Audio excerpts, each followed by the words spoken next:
জান্নাতীরা জাহান্নামীদেরকে জিজ্ঞাসা করবে, কারণ দুনিয়ার ভিতরে অনেক সময় তো এমন হবে আপনি জান্নাতি হবেন, আপনার বন্ধু হয়ে যাবে জাহান্নামী। হয়তো আপনার বন্ধু জাহান্নামী, আপনি হবেন জান্নাতি।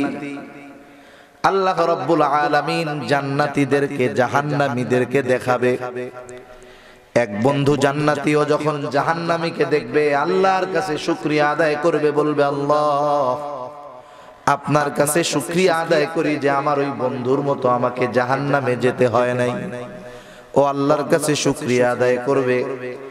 আবার ওই জাহান্নামীও জান্নাতীকে দেখতে পারবে। এমনিই তো জাহান্নামের আযাব যখন দেখবে ওর সাথের বন্ধুও জান্নাতে ও জাহান্নামে, আযাবের তীব্রতা আরো বাড়বে। কেমন জানি কাটা গায়ে নুনের ছিটা, নিজেকে ভৎসনা দিবে, হায় রে বেটা ও তো তোর বন্ধুই ছিল, কিন্তু দেখ আজকে তোর বন্ধু জান্নাতে, তুই চলে গেলি জাহান্নামে।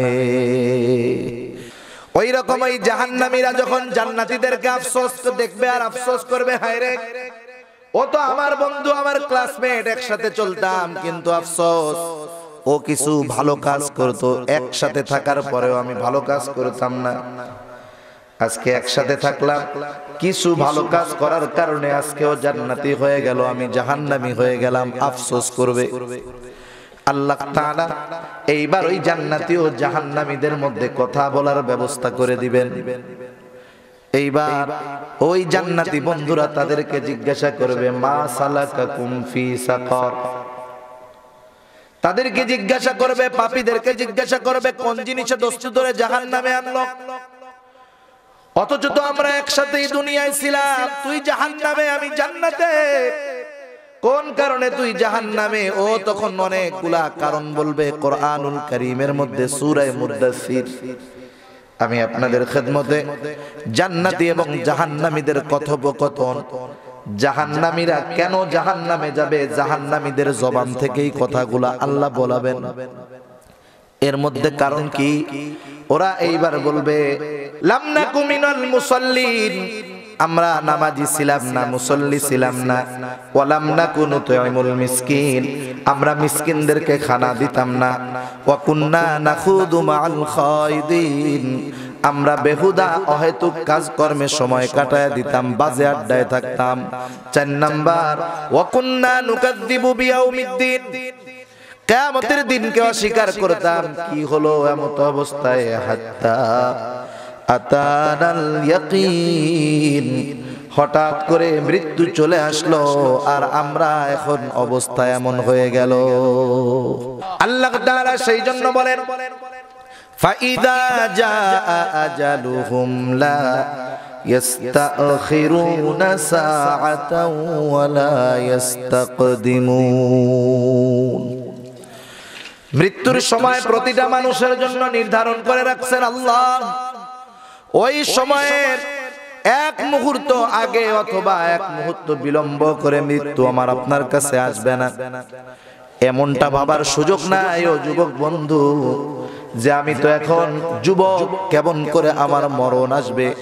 সারা দুনিয়ার সমীকরণ খুঁজে দেখো, বৃদ্ধ মানুষের চাইতে যুবকগুলো আরো বেশি মরে, ঠিক কিনা বলেন? সেজন্য তুমি আজকে যৌবন কালটাকে কাজে লাগাও, কারণ যৌবন কাল দামি একটা সময়।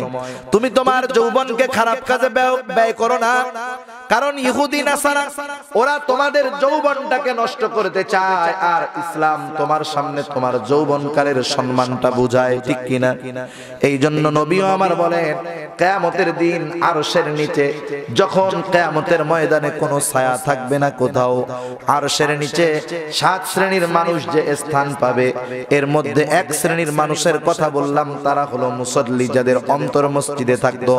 আর 1 শ্রেণীর মানুষ হলো ওই যুবক যারা তাদের যৌবনকাল ইবাদতের মাধ্যমে অতিবাহিত করেছে। আম্মা বা'দু ফাআউযু বিল্লাহি মিনাশ শাইতানির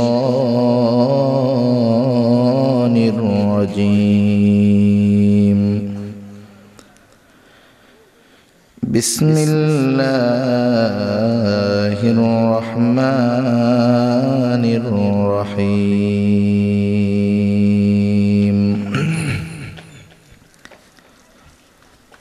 ما سلككم في سقر قالوا لم نك من المصلين ولم نك نطعم المسكين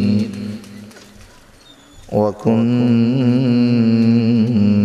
نخوض مع الخائضين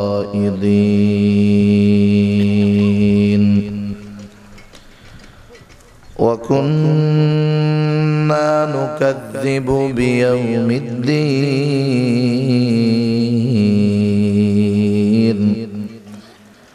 حتى أتانا اليقين صدق الله العلي العظيم সবাই মুহাব্বতের সাথে জবান খুলে দুরূদ শরীফ পাঠ করি আল্লাহুম্মা সাল্লি আলা মুহাম্মাদিন ওয়া আলা আলি মুহাম্মাদ كما صليت على إبراهيم وعلى آل إبراهيم إنك حميد مجيد اللهم بارك على محمد وعلى آل محمد كما باركت على إبراهيم وعلى آل إبراهيم إنك حميد مجيد محمد نے آکر کفر کو مٹایا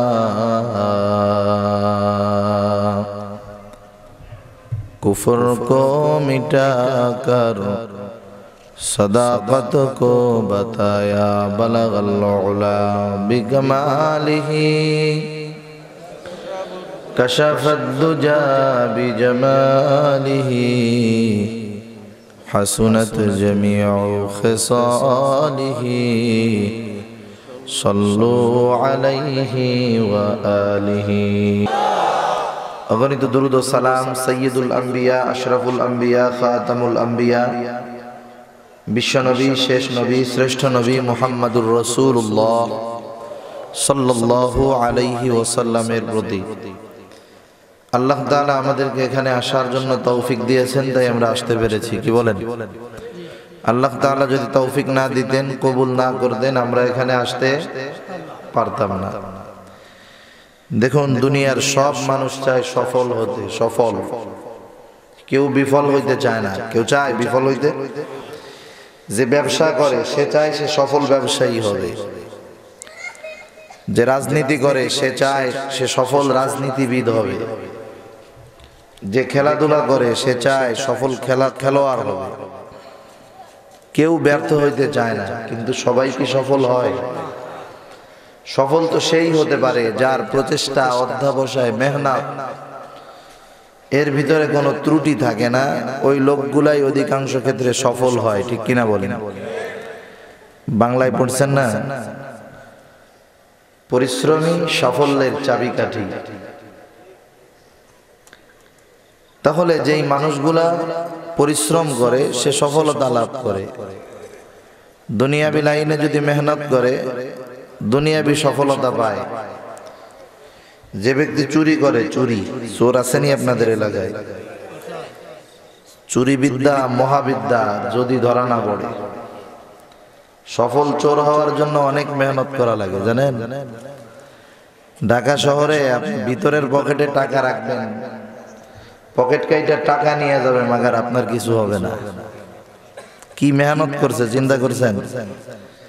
চোরদের ট্রেনিং দেওয়া হয়। ওদের ট্রেনিং গুলোর মধ্যে একটা ট্রেনিং আছে, কদু চিনেন তো? কদু হয় আপনাদের এদিকে? কদু, এই কদুর উপরে পাতলা ফিনফিনে সাদা কাপড় ভিজায়া কদুর উপরে লাগায় দেওয়া হয়। এবার হলো প্র্যাকটিক্যাল পরীক্ষা হবে। প্র্যাকটিক্যাল পরীক্ষা হয় না? পরীক্ষায় প্র্যাকটিক্যাল পরীক্ষা দেওয়া লাগে, হাতে কলমে কি পারি এগুলো জানানো লাগে, দেখানো লাগে।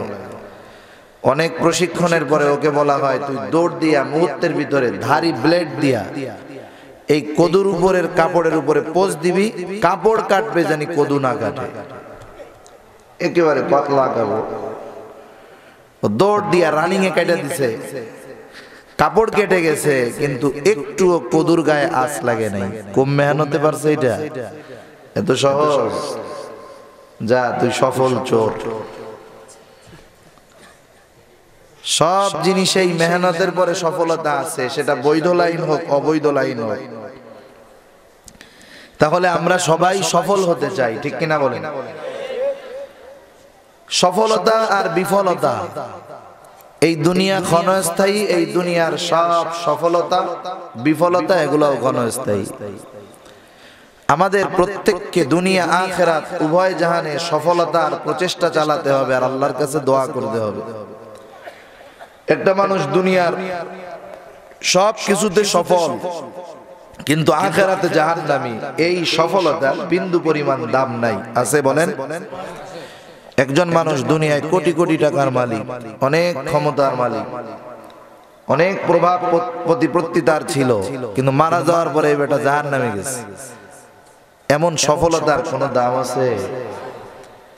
একটা লোক দুনিয়ার ভিতরে কোনো মতে জীবন যাপন করছে, অর্থের অভাবে কষ্টে চলছে, খাওয়া দাওয়ায় কষ্ট, পড়ায় কষ্ট, শীতে কষ্ট, গরমে কষ্ট, আল্লাহ তাআলার কাছে নাজাত পেয়ে জান্নাত পেয়ে গেছে।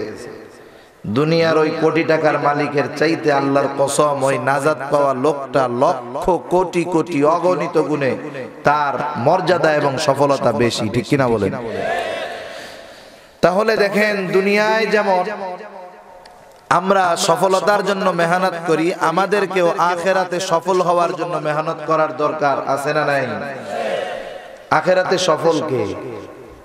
আল্লাহ তাআলা বলেন, ফামান যুহজিহা আনিন নার ওয়া উদখিলাল জান্নাতা ফাকাদ ফাজ ওয়া মাল হায়াতুদ দুনিয়া ইল্লা মাতাউল গুরুর। আল্লাহ রাব্বুল আলামিন বলেন, ফামান যুহজিহা আনিন নার, যে ব্যক্তি জাহান্নামের আগুন থেকে নিষ্কৃতি পেয়ে গেল, ওয়া উদখিলাল জান্নাতা ফাকাদ ফাজ, জান্নাতে প্রবেশ করলো, আল্লাহ তাআলা বলেন সে সফল হয়ে গেল। আর যে ব্যক্তি জান্নাতে ঢুকতে পারলো না, জাহান্নামে গেল, ও দুনিয়ায় যত সফলতা লাভ করুক না কেন, ও হলো সেই চিরস্থায়ী দিবসের অন্যতম ব্যর্থ একজন ব্যক্তি। দুনিয়ার মধ্যে কেউ যদি ব্যবসায় লস করে, এর কবরে আযাব হবে। দুনিয়ায় কেউ যদি পড়ালেখা করতে করতে একবারে ম্যাট্রিক পাসই করতে পারে না, খালি হ্যাট্রিক করে কিন্তু ম্যাট্রিক পাস করতে পারে না, ওর কবিরা গুনাহ হবে না। কিন্তু আখিরাতে যদি জাহান্নামে চলে যায়, তাহলে এর মতো পোড়া কপাল, এর মতো দুর্ভাগা আর কেউ নাই, ঠিক কিনা বলেন? আগে হলো রোপণ করতে হয়, এরপরে ফসল খেতে হয়, আগে মেহনত পরে আসে সফলতা। দুনিয়ার ভিতরে যারা আখিরাতের সফলতা পাওয়ার জন্য মেহনত করে, এই মানুষগুলা আখিরাতে সফল হয়। তার মানে আখিরাতের ময়দানে গিয়ে সফল হওয়ার চেষ্টা করে লাভ নাই। কোন মানুষ যদি সফল হতে চায়, ওই আখিরাতের সফলতা লাভ করার জন্য দুনিয়ার বুকে তাকে চেষ্টা করতে হবে। কারণ এই দুনিয়া হলো আখিরাতের ক্ষেত স্বরূপ। আল্লাহর নবী বলেন, আদ-দুনিয়া মাযরাআতুল আখিরাহ, এই দুনিয়া হলো আখিরাতের ক্ষেত। আপনাদের এলাকায় জমিন লাগায় না, ধান চাষ করে না? একটা লোক ধান চাষ করবে, মনে করেন জমিনে চাষ দেওয়া হলো, চাষ দেওয়ার পরে জমিনে পানি দিয়া যখন কাদা কাদা হলো, ধানের চারা লাগায় আসে। কোন কৃষক ধানের চারা লাগায় আসার পর বাড়ি আইসা কি এই চিন্তা করে নাকি, ধান গাছ তো লাগায় আসলাম, একবারে 3 মাস পরে গিয়া লোকজন নিয়ে ধান কাইটা নিয়ে আসবো। কেউ কি এই কাজটা করে? যদি কোনো ব্যক্তি ধানের চারা লাগায় 3 মাস খোঁজ খবর না নেয়, ওই লোকটা 3 মাস পরে গিয়া দেখবে ধান বহুত দূর, ওর জমিনটা পুরো ঘাসে ভরে গেছে, আগাছা হয়ে গেছে জমিনের মধ্যে। গরুয়া খাবে না ওইগুলা, ও তো খাওয়া বহুত দূরের কথা। কিন্তু যেই লোকটা মাঝে মধ্যে গিয়া পরিচর্যা নিছে, যখন দেখছে আগাছাগুলা পরিষ্কার করছে, যখন সার দেওয়ার প্রয়োজন সার দিয়েছে, যথাযথভাবে যত্ন নিল, আগাছাগুলাকে ধানের চাইতে বাড়তে দিল না, একটা সময় এই লোকটা মেহনতের ফলাফল পাবে, তার ঘর জুড়ে ধান থাকবে, ফসল থাকবে। ঠিক কিনা বলেন? অনুরূপ ভাবে কোন মানুষ যদি দুনিয়ার ভিতরে আখিরাতের সফলতা চায়, ফসল চায়, ওই লোকটাকে দুনিয়ার মধ্যে আখিরাতে যেই ফসলগুলা পাওয়ার মাধ্যম, সেই জিনিসগুলার ব্যাপারে যত্নবান হতে হবে। কারণ কিছু বিষয় তাকে জান্নাত পর্যন্ত পৌঁছাবে, আর ওই বিষয়ের অবহেলাগুলা তাকে জাহান্নামে পৌঁছায় দিবে। ঠিক কিনা বলেন? এখন তো জান্নাতি আর জাহান্নামী যখন হবে, জান্নাতি আর জাহান্নামীদের মধ্যে কথোপকথন হবে। কথোপকথন, জান্নাত কত দূর আর জাহান্নাম কোথায়, জান্নাত উপরে আর জাহান্নাম নিচে, কথা হবে কেমনে? আল্লাহ জান্নাতে ওই জান্নাতি ইমো লাগায় দিবে, অসুবিধা নেই। জান্নাতি ইমো বুঝেন নাই? এখন তো মানুষ দূরে থেকেও কাছে দেখে দেখে কথা বলা যায়, যায় কি যায় না? দুনিয়ায় যদি এটা সম্ভব হয়, আল্লাহ তাআলা জান্নাতি আর জাহান্নামীদের সাথে কথোপকথনের ব্যবস্থা করতে পারবেন না? লাইভ কথা হবে। জান্নাতীরা জাহান্নামীদেরকে জিজ্ঞাসা করবে, কারণ দুনিয়ার ভিতরে অনেক সময় তো এমন হবে, আপনি জান্নাতি হবেন, আপনার বন্ধু হয়ে যাবে জাহান্নামী। হয়তো আপনার বন্ধু জাহান্নামী, আপনি হবেন জান্নাতি। আল্লাহ রাব্বুল আলামিন জান্নাতীদেরকে জাহান্নামীদেরকে দেখাবে। এক বন্ধু জান্নাতীও যখন জাহান্নামীকে দেখবে, আল্লাহর কাছে শুকরিয়া আদায় করবে, বলবে, আল্লাহ আপনার কাছে শুকরিয়া আদায় করি যে আমার ওই বন্ধুর মতো আমাকে জাহান্নামে যেতে হয় নাই। ও আল্লাহর কাছে শুকরিয়া আদায় করবে। আবার ওই জাহান্নামীও জান্নাতীকে দেখতে পারবে। এমনিই তো জাহান্নামের আযাব যখন দেখবে, ওর সাথের বন্ধু ও জান্নাতে ও জাহান্নামে, আযাবের তীব্রতা আরো বাড়বে। কেমন জানি কাটা গায়ে নুনের ছিটা, নিজেকে ভৎসনা দিবে, হায় রে বেটা, ও তো তোর বন্ধুই ছিল, কিন্তু দেখ আজকে তোর বন্ধু জান্নাতে, তুই চলে গেলি জাহান্নামে। নিজের নিজে ভৎসনা দিবে। দুই বন্ধু একসাথে লেখাপড়া করে, একজন খুব ফাইজলামি করে বেড়ায়, ও ম্যাট্রিক পাস করে উপরে চলে গেছে, ও ম্যাট্রিক ফেল মাইরা এবার ডাব্বা মেরে দিচ্ছে। ও তো চাকরি বাকরি করে ঢাকা শহরে ঘুরে বেড়ায়। এখন ও নিজের নিজে কয় না, ভাই রে কি করলাম আমার দোস্ত, ও সফল হয়ে গেল আর আমি বেকার বয়ে রয়েছি। ও বিয়ে শাদী করে পোলাপান হয়ে গেছে, আমার এখনো বিয়ে দেওয়ার খবর নেই, আমার তো কাম কাজ নাই, বিবাহ করবে কে, বিবাহ দিবেই বা কেমন? ওই বন্ধুর ওই অবস্থা দেখে, যেই বন্ধুটা একসাথে ছিল, লেখাপড়া করতো না, ফেল গেছে, ওর আফসোস হবে কি হবে না? কষ্ট লাগবে, কষ্ট। ওই রকম ওই জাহান্নামীরা যখন জান্নাতীদেরকে আফসোস দেখবে আর আফসোস করবে, হায় রে ও তো আমার বন্ধু, আমার ক্লাসমেট, একসাথে চলতাম, কিন্তু আফসোস ও কিছু ভালো কাজ করতো, একসাথে থাকার পরেও আমি ভালো কাজ করতাম না। আজকে একসাথে থাকলাম, কিছু ভালো কাজ করার কারণে আজকেও জান্নাতি হয়ে গেল, আমি জাহান্নামী হয়ে গেলাম, আফসোস করবে। আল্লাহ তাআলা এইবার ওই জান্নাতি ও জাহান্নামীদের মধ্যে কথা বলার ব্যবস্থা করে দিবেন। এইবার ওই জান্নাতি বন্ধুরা তাদেরকে জিজ্ঞাসা করবে, মা সালাকাকুম ফি সাকার। তাদেরকে জিজ্ঞাসা করবে, পাপীদেরকে জিজ্ঞাসা করবে, কোন জিনিসে দোস্ত ধরে জাহান্নামে আনলো? অথচ তো আমরা একসাথেই দুনিয়ায় ছিলাম, তুই জাহান্নামে আমি জান্নাতে, কোন কারণে তুই জাহান্নামে? ও তখন অনেকগুলা কারণ বলবে। কোরআনুল কারীমের মধ্যে সূরা মুদ্দাসসির, আমি আপনাদের খেদমতে জান্নাতি এবং জাহান্নামীদের কথোপকথন, জাহান্নামীরা কেন জাহান্নামে যাবে, জাহান্নামীদের জবান থেকেই কথাগুলা আল্লাহ বলাবেন। এর মধ্যে কারণ কি? ওরা এইবার বলবে, লাম নাকু মিনাল মুসাল্লিন। ওরা জিজ্ঞাসা করবে, কেন তুই জাহান্নামে আসলি, কোন জিনিসে তোর এই সাকারের মধ্যে আনলো? ওরা বলবে কালু, তারা বলবে লাম নাকু মিনাল মুসাল্লিন, আমরা মুসল্লি ছিলাম না। মুসল্লি ছিলেন নিকারে গয়, সপ্তাহে একদিন নামাজ পড়ে ওটা মুসল্লি, বছরে একদিন পড়ে মুসল্লি।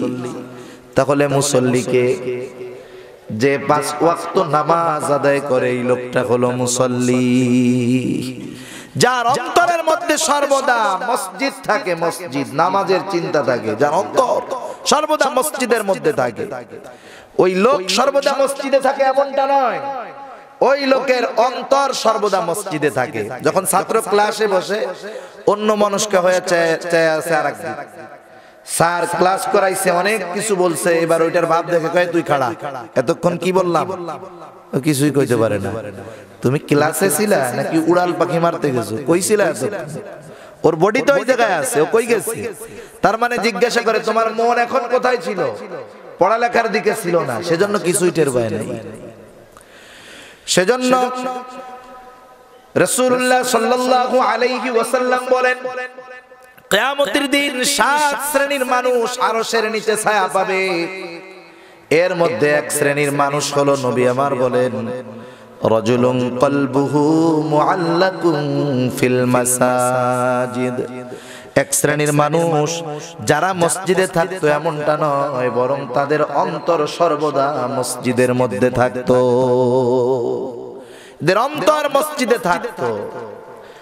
এরা সকাল বেলায় ফজরের নামাজের পরে আয় রোজগারের জন্য বের হতো, যে রিকশা চালায় সে রিকশা নিয়ে বের হতো, যে সিএনজি চালায় সে সিএনজি নিয়ে বের হতো, যে দোকানদারি করে সে দোকানের উদ্দেশ্যে চলে যাইতো, যেই লোকটা কৃষি কাজ করে কৃষি কাজের জন্য বের হয়ে যাইতো। কারণ হালাল রুজি করা এটা অন্যতম একটা ইবাদত। আল্লাহর নবী বলেন, কাসবুল হালালি ফরিদাতুম বাদাল ফরিদা, হালাল উপার্জন করা হলো ফরজ ইবাদতের পরে অন্যতম ফরজ কাজ। হালাল ইবাদত করা এটাও ইবাদত, হালাল ইনকাম করা। আর আল্লাহ বলেন, ফাইদা কুদিয়াতিস সালাতু ফান্তাশিরু ফিল আরদি ওয়াবতাগু মিন ফাদলিল্লাহ ওয়াযকুরুল্লাহা কাসীরান লাআল্লাকুম তুফলিহুন। আল্লাহ তাআলা বলেন, ফাইদা কুদিয়াতিস সালাতু ফান্তাশিরু ফিল আরদ, নামাজ শেষ করার পরে আমরা কি করব আল্লাহ জানায় দেন। ফাইদা কুদিয়াতিস সালাহ ফান্তাশিরু ফিল আরদ, নামাজ শেষ করার পরে মুফাসসিরিনে কেরাম বলেন, এখানে এই নামাজ দ্বারা উদ্দেশ্য হলো ফজরের নামাজ। ফজরের নামাজটা শেষ করার পর আল্লাহ বলেন, ফান্তাশিরু ফিল আরদ, তোমরা জমিনের মধ্যে ছড়ায়া পড়ো। ওয়াবতাগু মিন ফাদলিল্লাহ, আল্লাহর দেওয়া যেই অনুগ্রহ দুনিয়ার মধ্যে আছে তথা রিজিক, সেখান থেকে আল্লাহর অনুগ্রহ ওয়ালা তথা হালাল রিজিক অন্বেষণে তোমরা বাহির হয়ে যাও। তাহলে হালাল রিজিক অন্বেষণ করতে হবে। আদেশটা কার? জোরে বলেন, আরো জোরে বলেন, কার? সেজন্য যেহেতু আল্লাহ এটা আদেশ করেছে, মুমিন এটা করবে, এই জন্য নবী বলেন, কাসবুল হালাল ফরিদাতুম বাদাল ফরিদা, হালাল উপার্জন করা ফরজ ইবাদতের পরে অন্যতম ফরজ ইবাদত। তবে নামাজ বাদ দিয়ে না। এখন যেই লোকটা হালাল উপার্জনের জন্য বের হয়ে গেল, সিএনজি ওয়ালা সিএনজি নিয়ে বের হয়ে গেল, কিন্তু যাওয়ার সময় তার মনের মধ্যে এই চিন্তা, যাত্রী যত হোক, রিকশাওয়ালা চিন্তা করে যাত্রী যত হোক, দোকানদার চিন্তা করে ক্রেতা যত হোক, জোহরের আজান দিবে বেচা কেনা হবে না, জোহরের আজান দিবে সিএনজি চলবে না, রিকশা চলবে না, জমিনের কাজ চলবে না, জোহরের আজান দিলে রওনা দিতে হবে মসজিদের দিকে। এইবার জোহরের নামাজ আদায় করলো, জোহরের নামাজ আদায়ের পর বাড়িতে বিশ্রাম নেয়, খানা দানার পরে ক্লান্ত শরীর, ঘুম চলে আসে চোখের মধ্যে, কিন্তু মনের মধ্যে টেনশন। যতই ক্লান্তি লাগুক আর ঘুম আসুক, আজান দিলে মসজিদে যেতে হবে। আজান দিল, মসজিদে চলে গেল। যখন আসরের পর বন্ধুদের সাথে বসে আড্ডা মারে, চা খায়, গল্প করে, কিন্তু মনে চিন্তা আজান দিলে মসজিদে যেতে হবে। মাগরিবের নামাজ আদায় করলো। মাগরিবের পরে মাথার মধ্যে চিন্তা, এশার নামাজ পড়ার আগে ঘুমানোই যাবে না। এশার নামাজের আজান হলো, এশার নামাজ পড়ে বিছানায় শুইতে গেল। দোয়া পড়া ঘুমায় যাইতেছে, আর মনের মধ্যে নিয়ত করতেছে ফজরের নামাজটা পড়তেই হবে। এই লোকটা যদিও রাত্রে ঘুমায় থাকবে, কিন্তু তার সারা রাত নফল নামাজের সওয়াব তার আমল নামায় লেখা হতে থাকবে। এই লোকটা যত কাজের মধ্যে আছে, তার অন্তরে চিন্তা কি? নামাজে যাইতে হবে। এই লোকটাই হলো সেই লোক, মুসাল্লি রাজুলুন কলবুহু মুআল্লাকুম ফিল মাসাজিদ, যার অন্তরটা সর্বদা মসজিদের দিকে থাকে। আমাদের তো দুনিয়ার কাজে আমরা ব্যস্ত বেশি, মসজিদ নামাজে থাকবে কোথায়? টাইম আছে নাকি? কিন্তু কমপক্ষে নামাজের গুরুত্বটা আমাদের মধ্যে থাকার দরকার ছিল। কারণ কি? জাহান্নামীরা জাহান্নামে যাবে, এর অন্যতম কারণ হলো তারা বেনামাজি ছিল। ঠিক কিনা বলেন? এই ভাষ্য জাহান্নামীরাই জবান দিয়ে দিবে। সেই জন্য দুনিয়ার ব্যস্ততা যত থাকলে মুমিন, তুমি 1 ঘন্টা 20 মিনিট সময় লাগে 5 ওয়াক্ত নামাজ পড়তে, ওয়াজিব সহ, নফল সহ, সুন্নাত সহ, জামাত সহ। তুমি 1 ঘন্টা 20 মিনিট সময় যদি আল্লাহর জন্য না দিতে পারো, যেই নামাজ হলো জান্নাতের চাবি, তাহলে কিয়ামতের ময়দানে কেমন করে চিরস্থায়ী জান্নাতের মালিক হইবা? আপনার সব আছে, জান্নাতে যাওয়ার চাবি নাই। ঢোকা যাবে? ঢোকা যাবে? সেজন্য নামাজ ছাড়া যাবে না। নামাজ ছাড়া যাবে? মুসলমান নামাজ ছাড়তে পারে না। কারণ মুমিন আর কাফেরের মধ্যে পার্থক্যকারী আমল হলো এই নামাজ। সেজন্য আমরা নামাজ ছাড়বো না। কারণ কি? কারণ জাহান্নামীরা জাহান্নামে যাওয়ার অন্যতম কারণ হলো এইগুলা হবে বেনামাজি। তার মানে বেনামাজি জাহান্নামে যাবে। যাই হোক, 2 নাম্বার আরেকটা কারণ তারা বলবে, ওয়ালাম নাকুনু তুইমুল মিসকিন, আমরা মিসকিন যারা ছিল এদেরকে আমরা খানা দিতাম না, গরিব মানুষদেরকে আমরা খানা দিতাম না, খাবার দিতাম না। এটা অন্যতম জঘন্য একটা কাজ। এটা এমন একটা কাজ যেই কাজের সাথে আবু জেহেলের কাজের সাদৃশ্যতা পাওয়া যায়। আবু জেহেল ইয়াতিম মিসকিন এদেরকে খানা দিত না। সেজন্য আমরা ইয়াতিম মিসকিন এদের সাথে ভালো আচরণ করব, যতটুকু সামর্থ্য আছে তাদেরকে সহযোগিতা করব। কারণ রাসূলুল্লাহ সাল্লাল্লাহু আলাইহি ওয়াসাল্লামের কাছে এক লোক আসতেন। আয়েশা জিজ্ঞাসা করতেছে, আইয়ুল ইসলাম খায়র, আল্লাহর নবীকে জিজ্ঞাসা করতেছে ইসলামের মধ্যে কোন কাজটা উত্তম। আল্লাহ তাআলার নবী ছিলেন আমার আপনার রূহানি ডাক্তার। কোন লোকের কি রোগ, অভিজ্ঞ ডাক্তার হাত ধরেই বলে দিতে পারে, আইডিয়া করতে পারে তোমার এই সমস্যা। ঠিক কিনা বলেন? আর আমার আপনার নবী হলেন উম্মতের রূহানি ডাক্তার। উম্মত প্রশ্ন করলে বুঝতে পারতেন সমস্যাটা কোথায়, আল্লাহ বুঝায়া দিতেন। আল্লাহর নবী জানায়া দিলেন, তুমি যেই কাজটা করবা সেটা হলো তুমি বেশি বেশি খানা খাওয়াইবা, আর পরিচিত অপরিচিত সবাইকে বেশি বেশি সালাম দিবা। খানা খাওয়াবা বেশি বেশি, এটা ইসলামে অন্যতম একটা গুরুত্বপূর্ণ উত্তম কাজ। আর সেই খানা যাকে খাওয়াইলাম সে যদি মিসকিন হয়, এটা তো আরো উত্তম হবে। ঠিক কিনা বলেন? কারণ দেখেন, কাফের যেই কাজ করে, কাফেরের সেই কাজের সাথে আমাদের বৈপরীত্য থাকবে। কাফের যেটা করবে আমরা তার বিরোধী করব। কাফের মিসকিন ইয়াতীমরে খাবার দেয় না, আমরা মিসকিন ইয়াতীমরে খাবার দিব। আবু জেহেলের দোষগুলো আল্লাহ তাআলা সূরা মাউনের মধ্যে বয়ান করেছে।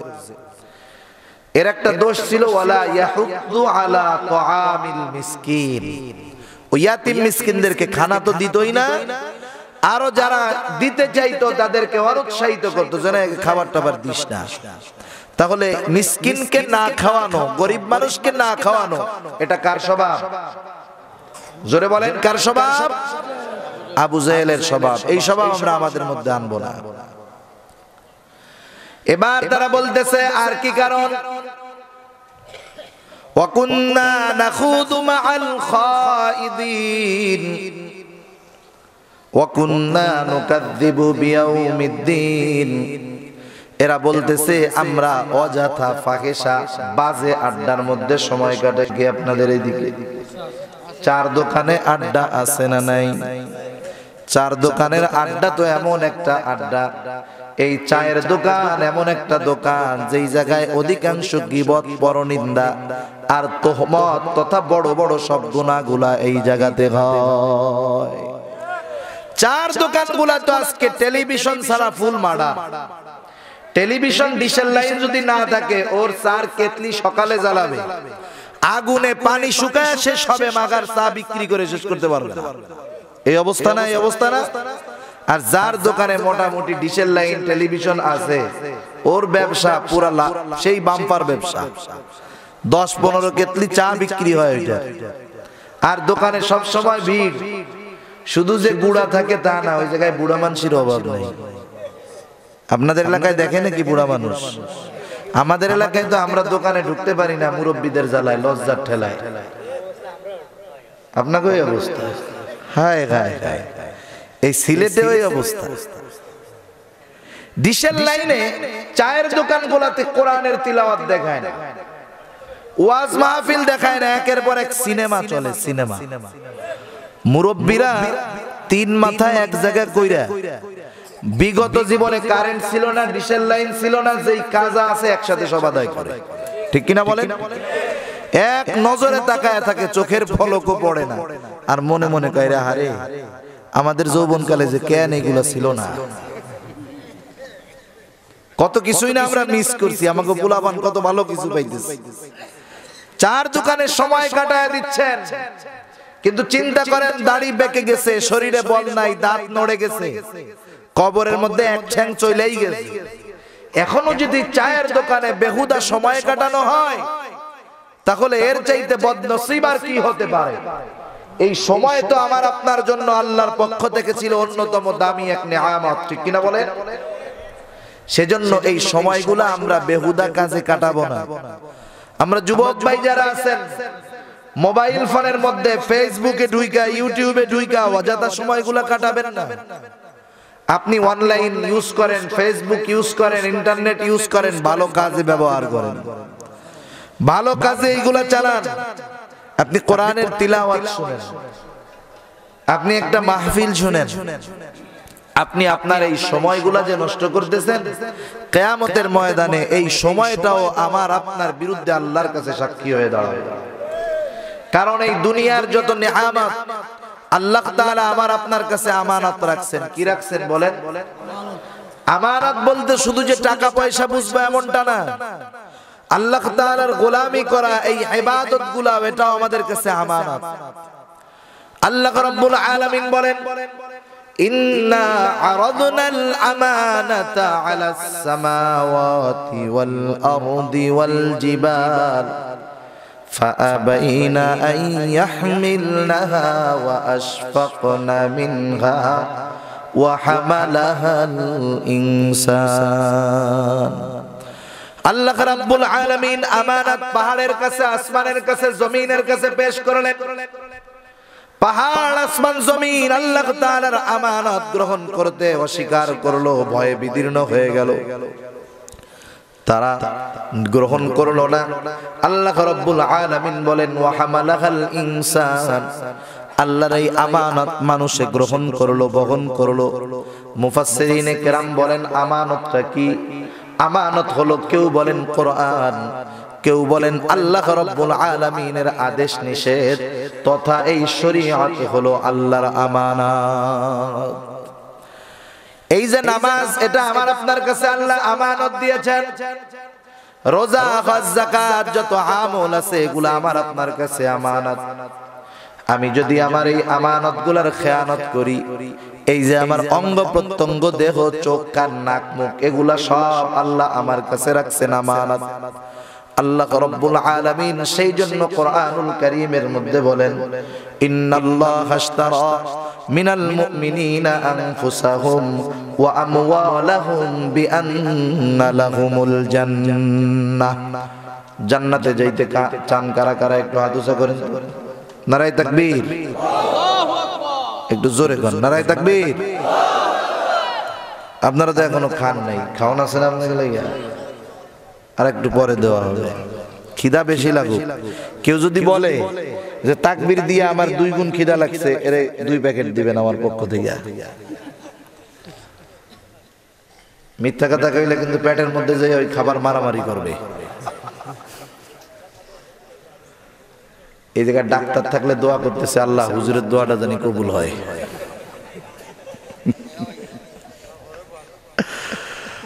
তা যাই হোক, এই আমানত আল্লাহ তাআলা আমার আপনার কাছে রাখছেন। কি আমানত? আল্লাহ রাব্বুল আলামিন বলেন, ইন্নাল্লাহা আশতারা মিনাল মুমিনিনা আনফুসাহুম ওয়া আমওয়ালাহুম বিআন্না লাহুমুল জান্নাহ। আল্লাহ তাআলা বলেন, আমি মুমিনের জান এবং মালকে জান্নাতের বিনিময়ে কিনে নিয়েছি। কিসের বিনিময়ে? আওয়াজ দিয়ে কোন? আল্লাহ তাআলা বলছেন কেনা বেচা হয়ে গেছে। এখন এই কেনা বেচা যেই জিনিস হয়ে যায়, সেই জিনিসের মালিকানা আমার কাছে আছে নাকি? মূলত মালিক আমি না কে? জোরে বলেন। আল্লাহ বলেন মালিক আল্লাহ রাব্বুল আলামিন আমার কাছে এখন জানমালটা রাইখা দিবেন। এখন কিন্তু এইটা আমার কাছে আছে আমানত। আমানত এখন যদি আল্লাহ যেই কাজে বেজার হয়, সেই কাজে যদি আমি জানমাল ব্যবহার করি, তাহলে হয়ে যাবে আমানতের খেয়ানত। যেমন চোখ দিয়ে গুনাহ করা যাবে না। যদি গুনাহ করি, আল্লাহ গুনাহ করতে নিষেধ করেছেন, গুনাহ যদি করি তাহলে চোখের খেয়ানত হবে না।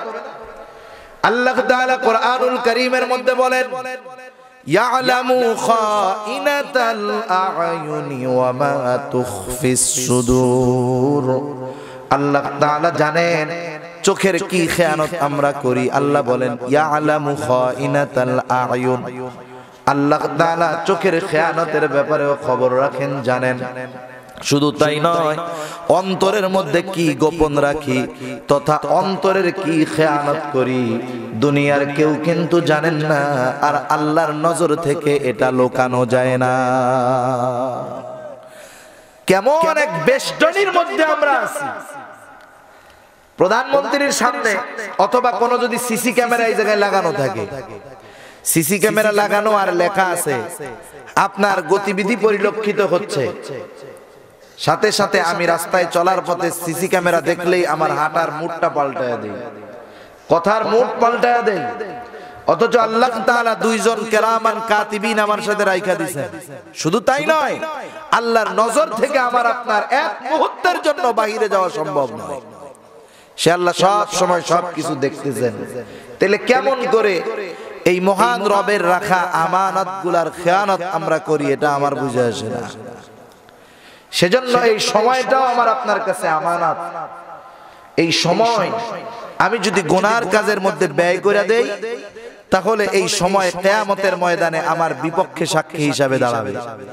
আর যদি এই সময়ের মাধ্যমে আমি গুনার কাজ না করে কিছু তাসবিহ তাহলিল পাঠ করি, রাস্তায় চলতেছি, অনেক আমলের তো দরকার নাই, আপনি সমান জায়গায় চলতেছেন, সমান জায়গায় চলা শুরু করলেন, কয়েকবার বললেন লা ইলাহা ইল্লাল্লাহ, বুজুর্গানে দিন বলেন। এরপরে লোকটা দুনিয়াবি কোনো কথা বলে নাই, ফাহেসা কোনো কথা বলে নাই, কয়েকবার লা ইলাহা ইল্লাল্লাহ বলে চুপ করে রাস্তার ডান দিক দিয়া নিচের দিকে তাকায়া চলতেছে। এই লোকটা যতক্ষণ সময় সমান জায়গায় চলতে থাকবে, শুরুতে কয়েকবার লা ইলাহা ইল্লাল্লাহ বলল, এর কারণে যতক্ষণ সমান জায়গায় চলবে ততক্ষণ তার আমলনামায় লা ইলাহা ইল্লাল্লাহ বলার সওয়াব যোগ হতে থাকবে। আপনি মনে করেন 200 সিঁড়ি পাড়ি দিয়া উপরে উঠবেন, 10 তলা বিল্ডিং, কয়েকবার বললেন আল্লাহু আকবার আল্লাহু আকবার আল্লাহু আকবার, এরপরে একের পর এক সিঁড়ি উঠতেছেন, দুনিয়াবি কোনো কথা বলেন না, চুপ করে সিঁড়িগুলা উঠতেছেন। যতক্ষণ আপনি উপরে উঠতে থাকবেন ততক্ষণ ওই যে শুরুতে বলা আল্লাহু আকবারের যেই সওয়াব, যত উপরে ওঠা হোক না কেন, উপরে ওঠার আগ পর্যন্ত, গন্তব্যে পৌঁছানোর আগ পর্যন্ত ওই ব্যক্তির আমলনামায় আল্লাহু আকবারের সওয়াব যোগ হতে থাকবে। এইবার উপর থেকে নিচে নামতেছেন, কয়েকবার বললেন সুবহানাল্লাহ সুবহানাল্লাহ, এবার 300 সিঁড়ি নিচে নামলেন। শুরুতে কয়েকবার সুবহানাল্লাহ বললেন, এরপরে চুপ, নিচের দিকে তাকায়া ডান দিক দিয়া নিচে নামলেন। নিচে নামার আগ পর্যন্ত যতগুলা সিঁড়ি আপনি অতিক্রম করে আসলেন, ওই সময়টায় আপনার আমল নামায় অটোমেটিক সুবহানাল্লাহ বলার সওয়াব যোগ হয়ে যায়। কত সুন্দর সময়গুলোকে আমরা কাজে লাগাতে পারি। কিন্তু দেখেন এই চোখ, এটা দিয়ে আপনি মোবাইলে গোনা দেখতেছেন, কি মনে করতেছেন চোখ মজা পাইতেছে? ও রেকর্ড করতেছে, ও রেকর্ড করতেছে, সব আল্লাহর কাছে গিয়া বলে দিবে। কান রে গান শোনায় মজা দিচ্ছেন, আল্লাহর কসম এই কান কিয়ামতে আল্লাহর কাছে সব বলে দিবে যে গান শুনছে। হাত দিয়ে গোনা করতেছেন, পা দিয়ে গোনা করতেছেন, মজা লাগতেছে, এখন কিয়ামতের ময়দানে ওরা আল্লাহর কাছে বলে দিবে। বিশ্বাস হয়? বিশ্বাস হয়? কোরআনে আল্লাহ তাআলা এগুলো জানায় দিয়েছেন। সেই জন্য সময় তো অন্যতম দামি একটা নিয়ামত। সময়ের মূল্য যারাই বুঝতে পারছে, সময়টাকে যারা কাজে লাগায় ফেলছে, কিয়ামতের ময়দানে দেখবে দুই বন্ধু একসাথে জান্নাতে গেছে, দুইজনই জান্নাতে। আফসোস থাকবে না, কিন্তু কিছু বিষয় হবে, মর্তবা তো ভিন্ন থাকবে। আপনি আপনার বন্ধু, আপনি পাশে বসে ফেসবুক টিপছেন, ওর তো দামি মোবাইল নাই, গরিব মানুষ, ওর আব্বা তো লন্ডন থাকে না, ওর বাটনওয়ালা মোবাইল কতক্ষণ টিপবে পকেটে তুইয়া? কি আর করবো, টিপুক, আল্লাহু আকবার, আল্লাহু আকবার। আয় রে, 2-3 বার আল্লাহু আকবার কইছে, আপনি মোবাইল টিপছেন 2-3 বার আল্লাহু আকবার, এর বরকতে জান্নাতে ওর মর্তবা অনেক উঁচায়, আপনার অনেক নিচে। সেজন্য এই ছোট ছোট সময়গুলো আমরা কাজে লাগাবো, অভ্যাস যদি করতে পারি তাহলে ফায়দা আছে না নাই? এবার তাহলে জাহান্নামীদেরকে বলা হলো, 1 নাম্বার জাহান্নামে যাওয়ার কারণ কি? তারা বলে লাকালু লাম নাকু মিনাল মুসাল্লিন, আমরা নামাজি ছিলাম না, মুসল্লি ছিলাম না। ওয়ালাম নাকু নুতইমুল মিসকিন, আমরা মিসকিনদেরকে খানা দিতাম না। ওয়া কুন্না নাখুদু মাআল খায়দিন, আমরা বেহুদা অহেতুক কাজকর্মে সময় কাটায় দিতাম, বাজে আড্ডায় থাকতাম। 4 নাম্বার ওয়া কুন্না নুকাযযিবু বিয়াউমিদ্দিন, কিয়ামতের দিনকে আমরা অস্বীকার করতাম। হুজুররা পরকালের কথা বলতো, মনে হইতো কি যে এটা বাকি কথা, তো ওইটা বাকিই থাক, নগদটা নিয়ে আগে চলি। ওটার ব্যাপারে আমরা গাফিল ছিলাম। কোন কোন মুফাসসির বলেন যে এখানে নুকাযযিবু মানে অবিশ্বাস করা, তা না, এই ব্যাপারে আমরা গাফিল ছিলাম, গুরুত্বই দিতাম না পরকালের ব্যাপারে। মুসলমান তো পরকালের বিশ্বাস করে, এইজন্যই তো ঈমানদার, ঠিক কিনা বলেন? কিন্তু পরকালের ব্যাপারে সে গাফিল থাকতো, এটারে ভুলেই থাকতো, পরকালের কথা মনেই করতো না। ওর যে মরতে হবে, ওর যে কবরে সওয়াল জবাব হবে, ওর যে হাসরের ময়দানে আল্লাহর সামনে জীবনের প্রতিটা ক্ষণের হিসাব দিতে হবে, পুলসেরাত পাড়ি দিতে হবে, এ বিষয়ে ও চূড়ান্ত গাফেল ছিল। কেমন জানি এটার বিশ্বাসই করে না, এমন একটা ভাব সাত্তার ছিল। ও এবার বলবে ওয়া কুন্না নুকাযযিবু বিয়াউমিদ্দিন, কিয়ামতের দিনকে অস্বীকার করতাম। কি হলো এমত অবস্থায়? হাত্তা আতানাল ইয়াকিন, হঠাৎ করে মৃত্যু চলে আসলো, আর আমরা এখন অবস্থা এমন হয়ে গেল। মৃত্যু যখন চলে আসলো, নামাজ পড়ার সুযোগ আছে? জোরে বলেন, আছে? মিসকিনদের খানা দেওয়ার সুযোগ আছে? সময়গুলোকে কাজে লাগায় তাসবিহ তাহলিল কোরআন তিলাওয়াত করার সুযোগ আছে? সেজন্য সময় থাকতে যে সময়ের সদ্ব্যবহার করে, এই লোকটাই হলো বাস্তবে সফল মানুষ, ঠিক কিনা বলেন? সেজন্য দেখেন, আমি আপনি নামাজ ছাড়বো না, কারণ আল্লাহর রাসূল সাল্লাল্লাহু আলাইহি ওয়াসাল্লাম বলেন, আস-সালাতু ইমাদুদ্দিন, মান আকামাস সালাতা ফাকাদ আকামাদ-দ্বীন ওয়া মান তারাকাহা ফাকাদ হাদামাদ-দ্বীন। বলেন তো, কোন মুমিন ন্যূনতম ঈমান যার মধ্যে আছে, সে কি চাইবে তার কারণে দ্বীনের কোনো ক্ষতি হোক? চাইবে? বরং ঈমানদার তো তার ঈমানের জজবা নিয়ে যদি কখনো দ্বীনের জন্য জীবন দিতে হয়, সে জীবন দিতেও তৈয়ার থাকে, ঠিক কিনা? অথচ নবী বলেন, আস-সালাতু ইমাদুদ্দিন, নামাজ হলো দ্বীনের স্তম্ভ। মান আকামাস সালাতা ফাকাদ আকামাদ-দ্বীন, যে নামাজ কায়েম করলো সে দ্বীন প্রতিষ্ঠা করলো। ওমান তারাকাহা, যে নামাজ ছেড়ে দিল, ফাকাদ হাদামাদ-দ্বীন, সে দ্বীন ধ্বংস করে ফেলল। কেউ কি জেনে শুনে দ্বীন ধ্বংস করতে চাইবে? জোরে বলেন, চাইবে? তাহলে কেন আমরা নামাজ পড়ি না? দুনিয়ার শ্রেষ্ঠ জায়গা মসজিদ সবাই জানি, কিন্তু দুনিয়ার শ্রেষ্ঠ জায়গায় আমরা কেন যাই না? আপনার সমস্যা আপনি নামাজের মাধ্যমে সমাধান করতে পারবেন। আপনার বিপদ আপদ আসে, গরিব মানুষকে খানা খাওয়াবেন। আপনি আপনার সময়গুলা নফল ইবাদতের মধ্যে কাটাবেন, এতে সওয়াবের পাল্লা ভারী হবে। মৃত্যু যখন চলে আসবে আফসোস করা ছাড়া কোনো পথ থাকবে না। মালাকুল মউত যখন চলে আসবে তখন বিন্দুমাত্র সময় আমাদেরকে দেওয়া হবে না। সেই জন্য এই আকস্মিক মৃত্যু আসবে হঠাৎ। কারণ প্রতিটা মানুষের মৃত্যুর সময় নির্ধারণ করা আছে না নাই? কিন্তু আমার আপনার জানা নাই, জানা আছে? কিন্তু কোন সময় মৃত্যু হবে এটা নির্ধারণ করে রাখছেন কে? আল্লাহ তাআলা। সেই জন্য বলেন ফাইদা জাআ আজালুহুম লা ইস্তাখিরুনা সাআতাও ওয়া লা ইস্তাকদিমুন। মৃত্যুর সময় প্রতিটা মানুষের জন্য নির্ধারণ করে রাখছেন আল্লাহ। ওই সময়ের এক মুহূর্ত আগে অথবা এক মুহূর্ত বিলম্ব করে মৃত্যু আমার আপনার কাছে আসবে না, এমনটা ভাবার সুযোগ নাই ও যুবক বন্ধু যে আমি তো এখন যুবক, কেমন করে আমার মরণ আসবে। সারা দুনিয়ার সমীকরণ খুঁজে দেখো, বৃদ্ধ মানুষের চাইতে যুবকগুলা আরো বেশি মরে, ঠিক কিনা বলেন? সেজন্য তুমি আজকে যৌবন কালটাকে কাজে লাগাও, কারণ যৌবন কাল দামি একটা সময়। তুমি তোমার যৌবনকে খারাপ কাজে ব্যয় করো না, কারণ ইহুদি নাসারা ওরা তোমাদের যৌবনটাকে নষ্ট করতে চায়, আর ইসলাম তোমার সামনে তোমার যৌবনকালের সম্মানটা বুঝায়, ঠিক কিনা? এই জন্য নবীও আমার বলেন কিয়ামতের দিন আরশের নিচে যখন কিয়ামতের ময়দানে কোনো ছায়া থাকবে না কোথাও, আরশের নিচে 7 শ্রেণীর মানুষ যে স্থান পাবে, এর মধ্যে এক শ্রেণীর মানুষের কথা বললাম, তারা হলো মুসল্লি, যাদের অন্তর মসজিদে থাকতো। আর এক শ্রেণীর মানুষ হলো ওই যুবক যারা তাদের যৌবনকাল ইবাদতের মাধ্যমে অতিবাহিত করেছে। শুধু তাই নয়, কিয়ামতের ময়দানে আল্লাহ রাব্বুল আলামিন মানুষের শৈশব কৈশোরের কথা জিজ্ঞাসা করবে না। আল্লাহ তাআলা জিজ্ঞাসা করবে না, ও গোলাম শৈশবকালে তুমি কি করছো, কৈশোরকালে তুমি কি করছো, প্রৌঢ়ত্বে কি করেছো, বার্ধক্যকালে কি করেছো, এইটা জিজ্ঞাসা করবে না।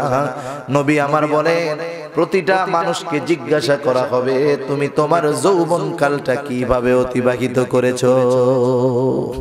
কারণ যৌবন হলো এটা সবচেয়ে দামি একটা সময়।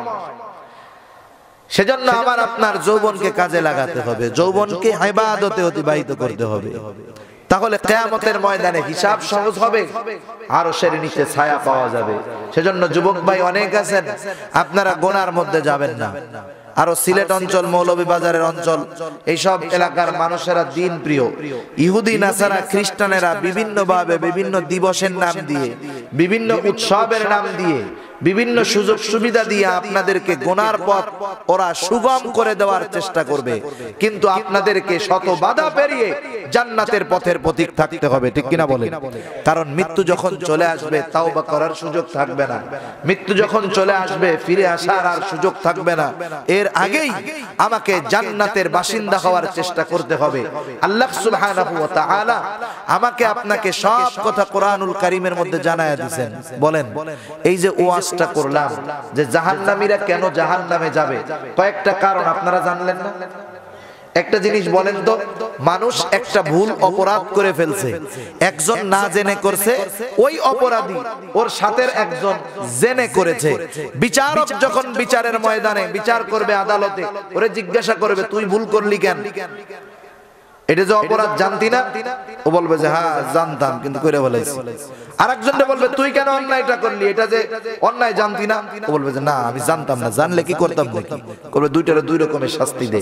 ও জানার পরে কেন অন্যায় করলো, আর ও তো জানে না, ওরে একটু শাস্তিটা কম দে। এখন তো আপনারা জানলেন কিয়ামতে কি হবে, কেন মানুষ জাহান্নামে যাবে, কেন মানুষ জান্নাতে প্রবেশ করতে পারবে। মোটামুটি ওয়াজ নসিহত শুইনা মানুষরা এটা এগুলা জানতে পারছে কি পারে নাই? বোঝানোর জন্য বলি, সর্বশেষ একটা মেসাল মনে করেন আপনি ইংরেজিতে খুব দুর্বল, আপনার বাপ 3 দিন আগে ম্যাট্রিক পরীক্ষার 3 দিন আগে আপনারে ইংরেজি একটা প্রশ্ন এনে দিয়ে বলছে, বাবা এই যে প্রশ্নটা তোকে দিলাম, এই প্রশ্নটাই পরীক্ষার হলে আসবে, না আসলে কোনো আফসোস নাই, এটাই আসবে, তুই এটাই ঠিক কর। আপনি বাপের খুশি মতো সুন্দর মতো প্রশ্ন একেবারে সব ঠিক করে ফেলছেন। হলে গেছেন, পরীক্ষা টরীক্ষা দিয়ে এত সুন্দর মতো লাফাইতেছেন, পরীক্ষার রেজাল্ট বের হয়েছে, আপনি ইংরেজিতে 2টা ঘোড়ার ডিম পাইছেন। আপনার আব্বা কি কবে? কষানি লাগাবে, বলবে বেয়াদব, তুই ফেল অন্যটাই করতে, ইংলিশে জ্ঞান করলি, তোরে প্রশ্ন আইনা দিলাম, সেই প্রশ্নই পরীক্ষার হলে আসলো আর তুই এইটাই ফেল করলি। শাস্তি বেশি হবে না কম হবে? বাপের মেজাজ গরম বেশি হবে না কম হবে? এটা আমাকে বুঝতে হবে যে আল্লাহ তাআলা সব কিছু জানায়া দিলেন, এর পরেও জেনে শুনে কেন আমি ভুল করলাম, কেন আমি জাহান্নামী হলাম, এই ক্ষেত্রে শাস্তির তীব্রতা বেশি হবে বই কি কম হবে না। সেজন্য আমরা জাহান্নামীদের যেই ত্রুটিগুলা এগুলার কাছে যাব না, আমরা জান্নাতীদের যেই গুণ সেগুলার দিকে যাব, সেই গুণগুলা অর্জন করব, জাহান্নামীদের ত্রুটিগুলা ত্যাগ করব। ওরা নামাজ পড়তো না, আমরা নামাজ পড়বো। ওরা মানুষকে খানা দিত না, আমরা খানা খাওয়াবো। ওরা সময়গুলাকে গুনার কাজে অতিবাহিত করতো, আমরা নেকের কাজে অতিবাহিত করব। আর বেশি বেশি মরণকে স্মরণ করব, কারণ রাসূলুল্লাহ সাল্লাল্লাহু আলাইহি ওয়াসাল্লাম বলেন, আকসিরু যিকরা হাদিমিল লাযযাত ইয়ানি আল মাউত, বেশি বেশি স্মরণ করো ওই জিনিসকে যা সকল স্বাদকে বিনষ্ট করে দেয়, সকল আনন্দকে মুহূর্তের ভিতরে মাটি করে দেয়। সেটা কি? সেটা হলো মওত। আপনি আমি যদি মরণের কথা বেশি বেশি স্মরণ করতে পারি, গুনাহ করা সহজ হবে না কঠিন হবে? কঠিন হবে। তা অল্প সময়ে যেই কথাগুলো বললাম, আল্লাহ তাআলা আমাদের সকলকে এই জাহান্নামীদের যেই দোষ ত্রুটি এগুলা থেকে বেঁচে জান্নাতীদের গুণাবলী অর্জন করার তৌফিক